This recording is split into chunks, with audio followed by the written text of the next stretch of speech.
Biglang nahawan yung kampingan na. Ay, tsinelas. Wala na yung mga tent.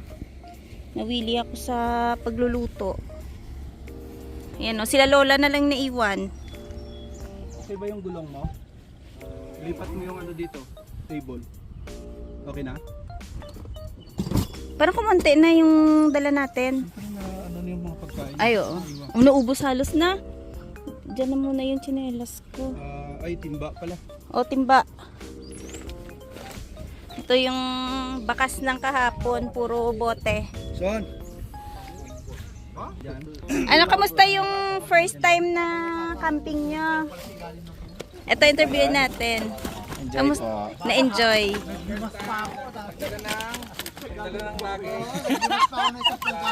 May maleta.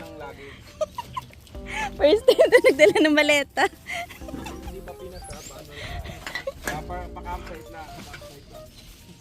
Si Lawrence para ready na. Alis ka na? May pasok ba yan? Pastor, walang ulan ngayon. Ang aga, oras pa lang. 9:20 lang. Ligpit na lahat. Dati yung ganito pa lang, kakain pa lang eh, no?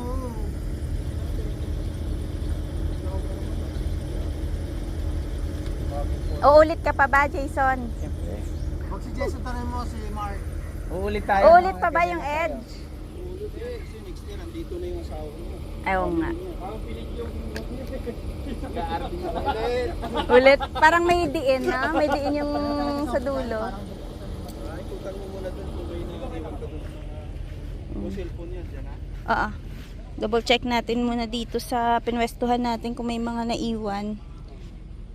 Mga nakasabit, mga wala naman. Walang naiwan na mga gamit.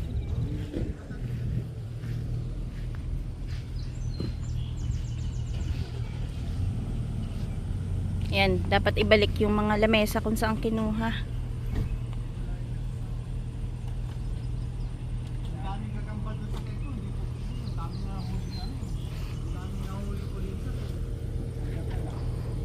Umalis na si Lolo. Sabi niya makapag-unwind muna.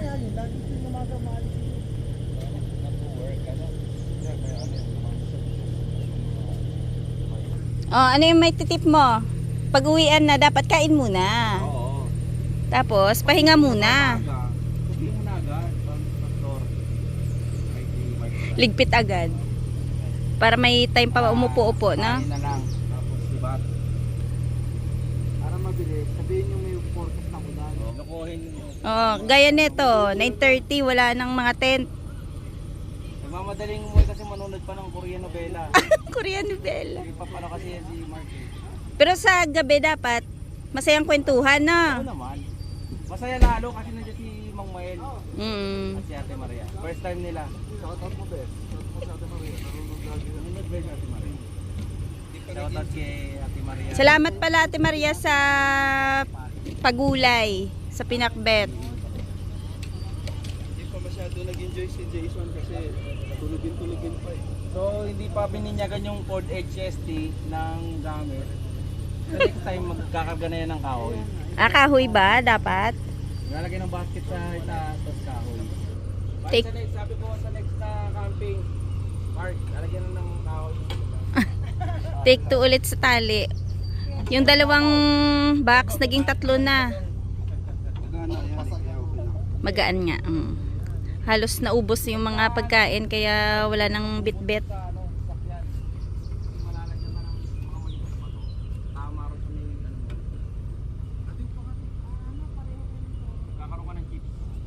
Una lang Bye-bye. kayo, magsa-side trip lang kami. Saan kayo mag-side trip? Diyan Sa lang mga ate, ibang ano titingin lang dyan. Okay.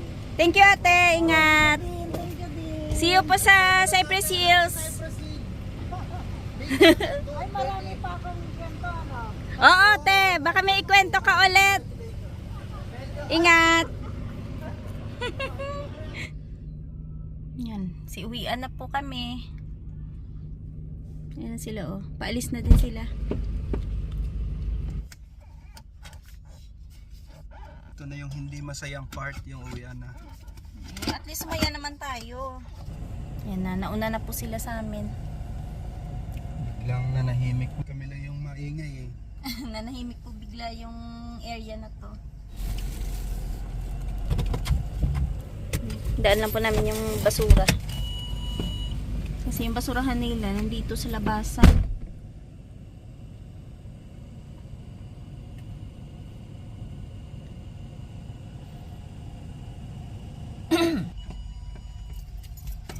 Dadaanan lang po namin yung part dyan na may bagong gawa na pang glamping or basta bagong campsite. Ito, kampingan din yan dito. Ayan oh. Dito kami dati nagka-camping. Ito, yung number 3. Ayan, bakante. Ito kampingan din to eh. Pero ditong sa left side, ito yung maganda. Ito yung washroom nila. Yan. Kasi hindi nagpa-flush yan dyan. Ayan din. Campsite din to. Hanggang dyan. Ayan. Cute na mga bata.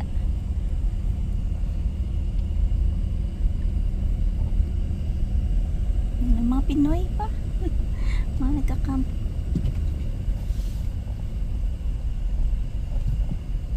Ang daming bakante. Kabilaan pala dito. Ayan, Kabilaan. pwede rin pala RV dito. Mga camper sila. Ayan. Doon din. Ito naman washroom nila. Tapos dun sa dulo, mayroon pa yan dulo. Diyan.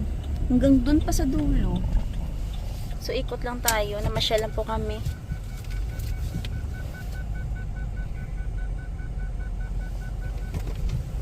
Ito yun, isa sa mga part ng kampingan din. Ayan, dito.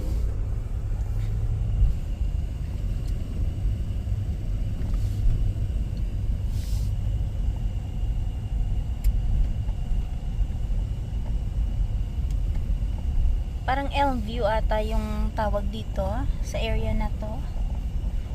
Yung sa atin kasi banda lakeside yun eh.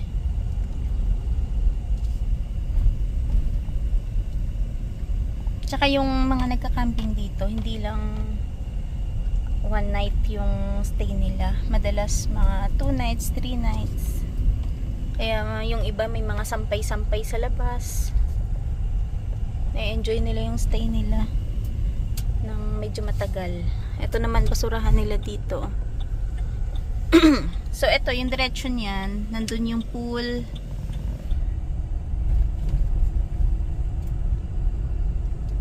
Ayan po yung pool nila. Bukas na siya ngayon eh.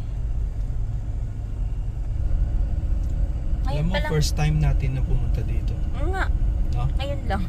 Ayun. May mga bagong structure po sila doon. Ayun, Pang-glamping nila yan. Ayan, pang glamping. Sa tagal na namin, ngayon lang kami nakapunta dito. Ay, meron silang parang mini park dito, oh.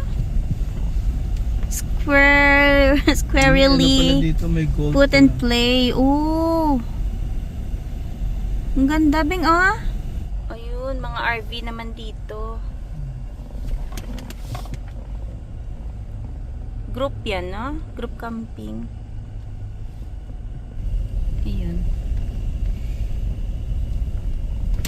Siguro next year pa ito maaayos, no? Mataas pala na Kasi part konti na lang din yung naman glampingan gagawin. nila. Tapos pagbaba dito, Ito yung dock ng ano. yan yung dock. Mga boat. Ito pala yung dulo na hindi natin napuntahan, no? Ngayon lang ako nakapunta dito banday. Pwede mag-fishing dyan. Nga.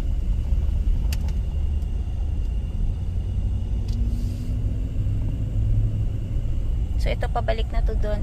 Kasi andyan yung pool, tapos palabas na doon sa kaliwa. Kakanan po muna tayo dito bago tayo umuwi. Ito, campground din yan. Doon banda. Ito siya.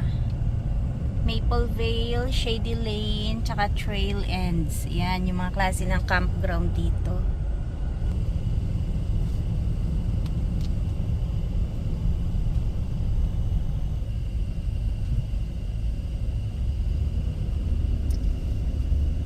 pwede doon mag-fishing sa lake. Andun yung ayan, campsite din po yan dyan. Sugar cane, di ba yan? Tulog siya pa. Ito yung tindahan. May screaman, cotton candy. Ayan, yung hanggang dun. Sa kabila. Malawak pa to. Campingan yan. Mga campsite.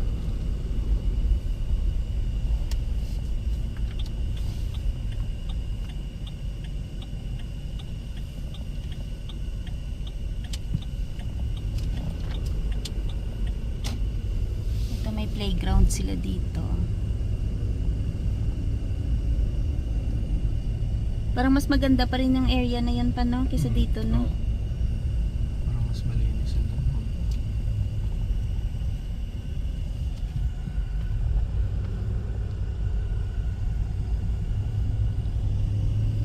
May mga picnic table. Kaso dito banda parang wala na masyadong magpupunta kasi sadyain na eh. Malayo na siya. Parang karamihan Arvin. Yung iba dito, kagaya yung mga gusto ng tahimik kasi doon sa side na Elmview, ganyan, tsaka doon sa lakeside talagang punuan lagi doon eh. Kasi doon yung pool. Oo, malapit sila sa pool. So pauwi na po kami. Maraming salamat po sa palaging panonood ng mga videos namin.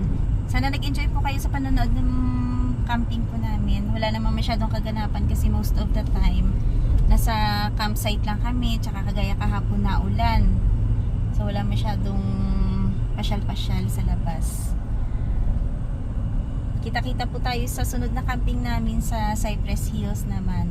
Sana nga hindi umulan. Nga, hindi pa natin alam kasi kung ano yung magiging weather sa time na yun. So, maraming salamat ulit at ingat-ingat. Bye-bye! Thank you mga ka-viewers. Uwi na po kami. Kami na lang po yung naiwan kasi yung mga kagrupo namin nauna na kanina. Sabi namin kasi dadaan muna kami dito para makita kahit paano yung kabilang side ng park. Maiikot lang naman kayo sa mga hindi pa ba nakapunta dito. Para magka-idea na may kabilang side pa doon kung ano itsura. Ayan. Yun o. Meron na pong canola pala dito na may mga bulaklak na. So, ang ganda ng ating paligid.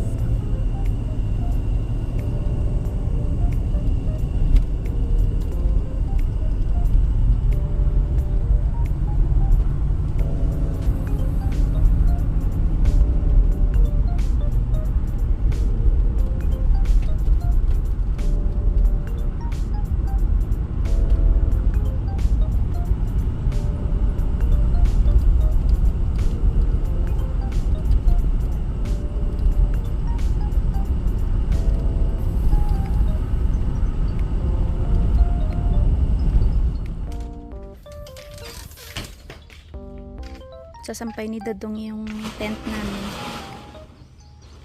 Tsaka yung trapal kasi medyo basa. Pag nakulob kasi babaho eh.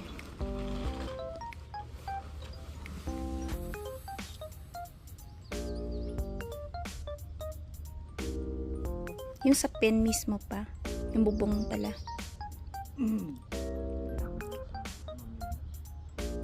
Pagka natuyo na yung sa pen, saka na yung bubong.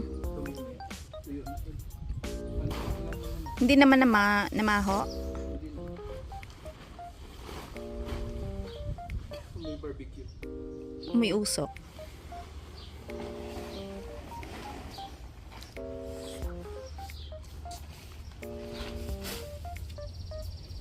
Hindi maganda yung laman ng radish namin. Meron siyang mga laman pero pailan-ilan lang. Yung iba parang hindi nabuo. Siguro na-delay yung paglaki dahil nga sa sobrang lamig ng mga nakaraang. Ayan pa oh, ang tigas oh. Parang ugat lang oh. Ibig sabihin hindi na siya lalaki. Parang naging kahoy.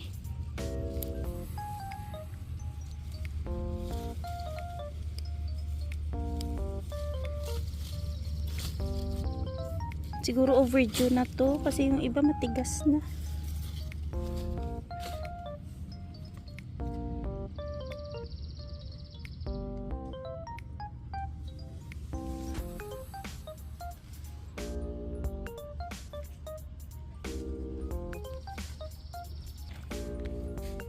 Maganda yung bulaklak na to.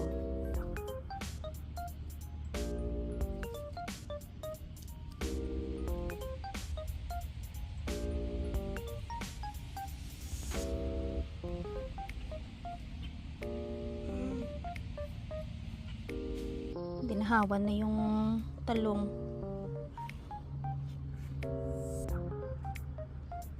Dapat siguro pagka nagtanim kami nitong radish, yung summer na talaga. Kasi mabilis lang pala siya magkaroon ng laman sana eh. Parang na-delay lang siya gawa ng sobrang lamig siguro nung nakaraan, yung pagtanim mismo namin neto. At least ngayon alam na natin ano. I-late na lang natin pala siya tanim.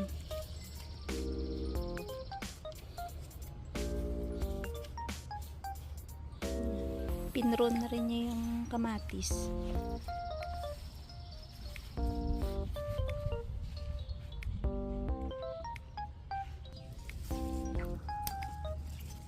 Kunin na lang natin to baka.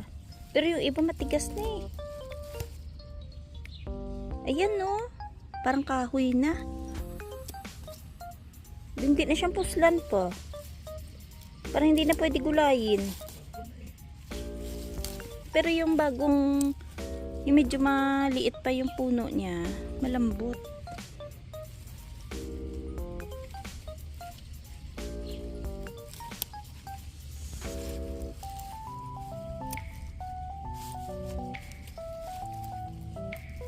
Ayan, yung iba matigas na.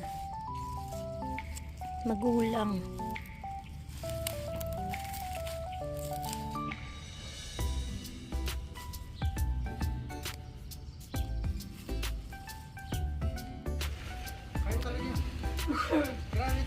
Kanya-kanyang patuyo ng tent.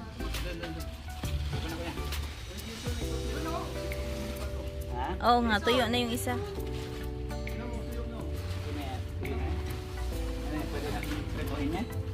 Kakamping pa ba tayo ulit dito?